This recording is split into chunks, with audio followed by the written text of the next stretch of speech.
Bonjour mes frères et sœurs, que la grâce et la paix du Seigneur soient avec chacun d'entre nous. Dieu nous aime tellement et que vraiment son amour en réalité dépasse tout autre amour. Voyez, lorsque nous lisons dans Psaume chapitre 8, le verset 5, il est dit « Qu'est-ce que l'homme pour que tu te souviennes de lui et le fils de l'homme pour que tu prennes garde à lui ?» En réalité, lorsque nous nous regardons, nous ne sommes rien devant le Seigneur. Mais par son amour, il nous accorde sa grâce et ne cesse de nous enseigner. C'est pour cela, ce matin encore, nous allons vraiment nous mettre dans la parole de Dieu. Mais bien avant cela, nous allons souffler un peu dans la louange. Que le Seigneur nous bénisse. Je n'ai rien à perdre, tu m'as tout donné.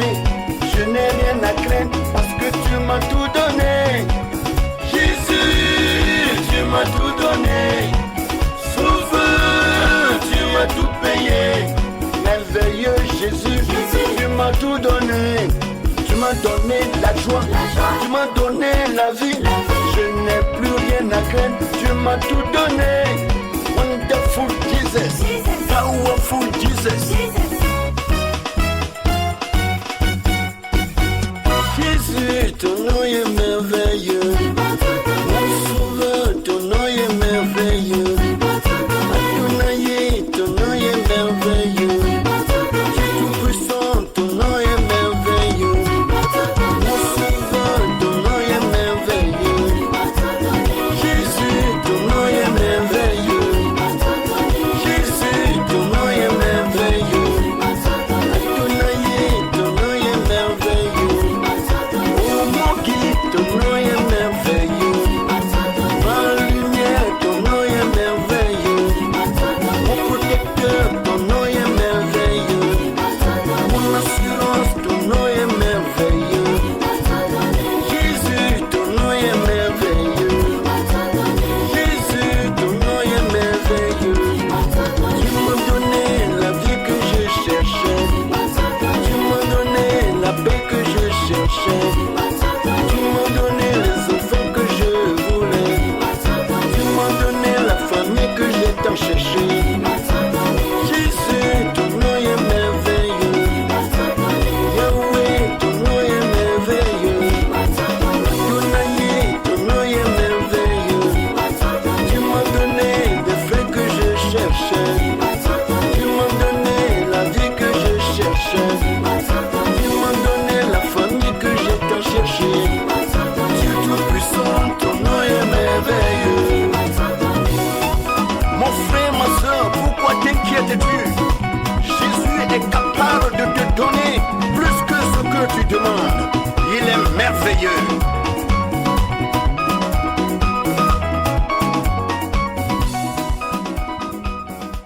Seigneur, notre Dieu, après que tu nous aies préparé cette louange qui nous communique la joie et la paix au cœur, nous voulons maintenant passer, notre Père Céleste, à l'écoute de ta parole. Je prie pour que, Père, l'entendement de chacun soit béni et que ta grandeur, ta puissance, ton autorité soit manifeste et que quiconque écoute cette parole et qui soit malade par cette parole, que la personne reçoive la guérison au nom puissant de Jésus-Christ, car ta parole guérit et libère. Seigneur, donne-nous, notre Dieu, de t'entendre et de comprendre, notre Père Céleste, ce que tu nous dis. Que ton esprit, notre Père Céleste, nous envahisse et nous investisse pour que tout ce que nous allons faire puisse être fait par ta puissante main dans le nom de Jésus. Père, enseigne-nous maintenant. Dans le nom de Jésus, nous t'avons prié et tu nous exauces. Frères et sœurs, soyez tous bénis, que la grâce et la paix du Seigneur reposent sur chacun d'entre nous. Sans trop tarder, je vais demander à ce que chacun prenne la Bible dans le livre de Ecclésiaste, chapitre 8, à partir du verset 1 au verset 3. Nous sommes à un nouveau chapitre de ce livre aujourd'hui et Dieu va encore passer par ce moment pour nous instruire. Soyez bénis. Nous passons rapidement à la lecture de notre passage et je commence par le verset 1 dans la version Louis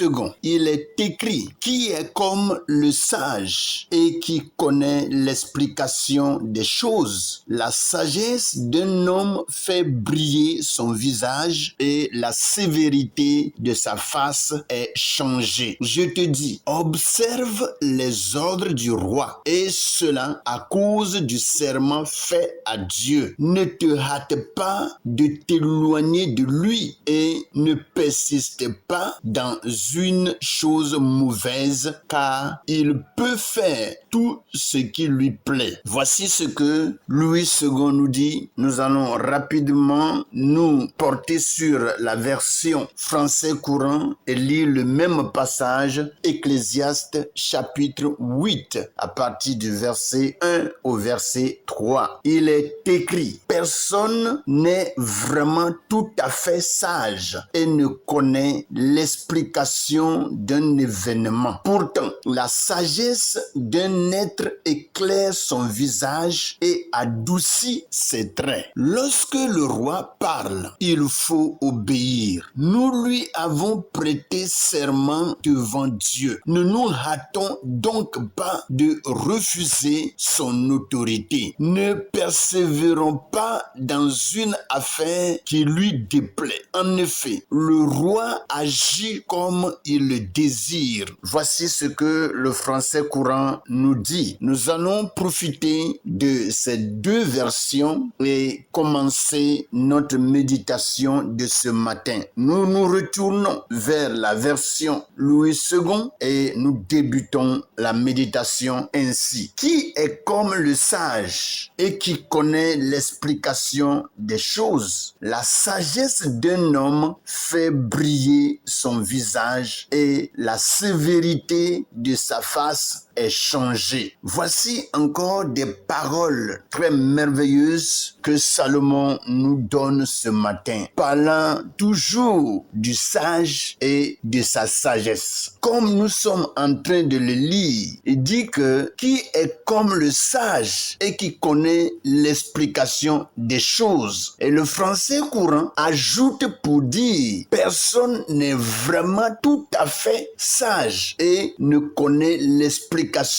d'un événement. Donc, nous voyons en réalité que même si l'homme est sage, on ne peut pas qualifier de sa sagesse parfaite.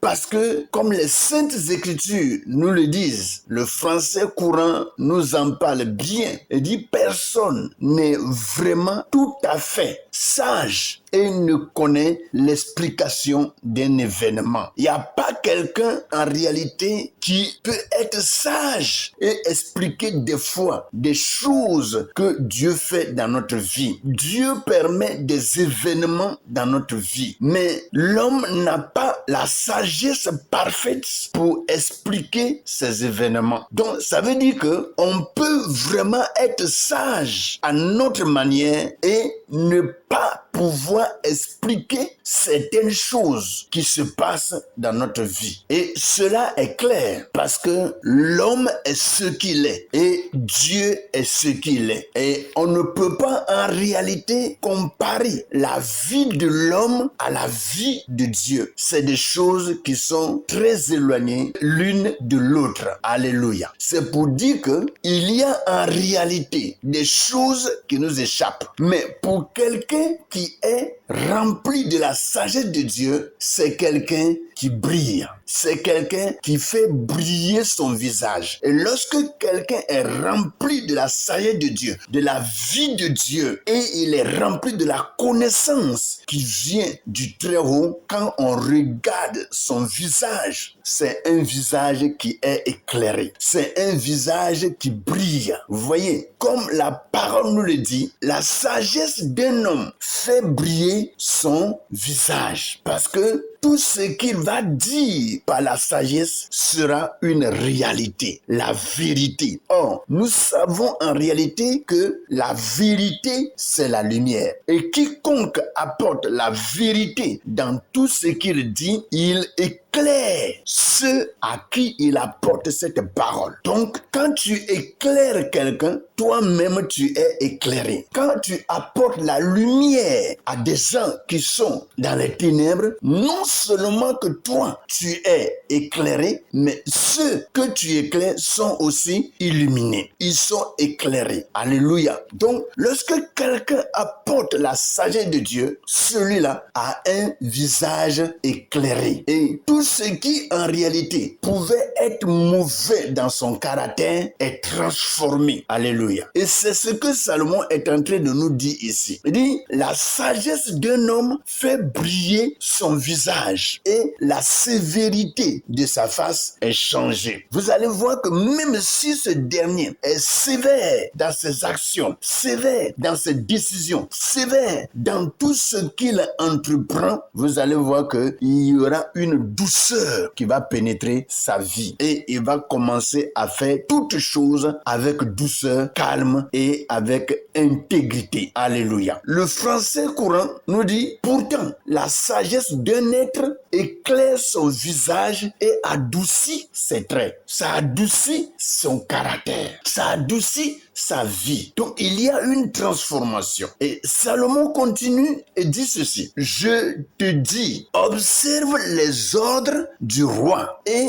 cela à cause du serment fait à Dieu. Lorsque nous lisons le français courant, il dit, lorsque le roi parle, il faut, donc il y a une obligation là, il faut obéir. Nous lui avons prêté serment devant Dieu. Et très souvent, lorsque un roi est établi, le peuple prête un serment. Après que le roi ait fini de parler, le peuple des fois répond, ô roi, nous t'avons écouté et nous allons observer tout ce que tu nous as dit, tout ce que tu nous as déclaré. Bibliquement, nous avons vraiment de telles histoires dont nous parle la Bible. Alléluia. Vous voyez? Donc, lorsque le roi parle, il faut l'écouter. Mais vous allez peut-être me poser la question, si le roi agit mal, si le roi détruit son peuple, si le roi méprise son peuple, si le roi maltraite son peuple, est-ce qu'il faut l'obéir? Ça, c'est un point d'interrogation. Alléluia. Et en réalité, très souvent, lorsque un roi agit de telle façon, c'est le peuple qui se révolte et qui le soulève et le jette quelque part. Vous voyez? Et c'est comme ça, parce que le peuple en réalité est plus fort que le roi. Quels que soient les arsenals de guerre qui s'entourent, le peuple est plus fort que lui. Le peuple est plus fort. Donc, lorsqu'il y a quelque chose ainsi, c'est le peuple qui se lève et qui déguerpit ce dernier pour ne pas que la population perde leur vie, ou soit que la population soit anéantie. Alléluia. Sinon, la Bible nous le dit. Il dit, je te dis, c'est un ordre. Observe les ordres du roi. Et cela à cause du serment fait à Dieu, à cause du serment, des engagements, de l'alliance que nous avons faite avec Dieu devant ce roi, de l'obéir lorsqu'il parle, nous sommes obligés de nous soumettre. Nous sommes obligés de faire ce qu'il nous dit. Et surtout, lorsque c'est un roi qui est vraiment très bon, qui aime son peuple et qui fait du bien, nous n'avons pas le droit de le désobéir. Salomon continue et dit ceci. Ne te hâte pas de t'éloigner de lui et ne persiste pas dans une chose mauvaise, car il peut faire tout ce qui lui plaît. Il peut faire tout ce qui lui plaît. Et le français courant nous dit ceci. Ne nous hâtons donc pas de refuser son autorité. Ne persévérons pas dans une affaire qui lui déplaît. En effet, le roi roi agit comme il le désire. Vous savez, des fois, lorsque un roi fait certaines choses, il est difficile à ce que tout de suite, on dise quelque chose contre ce roi. Et si tu ne sais pas vraiment parler et que tu n'as pas usé de sagesse et que Dieu ne t'a pas délégué pour de telles choses, quand tu parles en même temps, tu vas rentrer en conflit avec le roi. Tu vas rentrer en conflit. C'est des choses dont Dieu nous a déjà parlé et qui se passent aujourd'hui dans les pays, dans les nations, dans le continent africain. On en trouve beaucoup de ces cas. Vous voyez? Et la Bible dit, ne te hâte pas de t'éloigner de lui. Donc, il ne faut pas que nous allons nous presser de refuser l'autorité du roi. Quand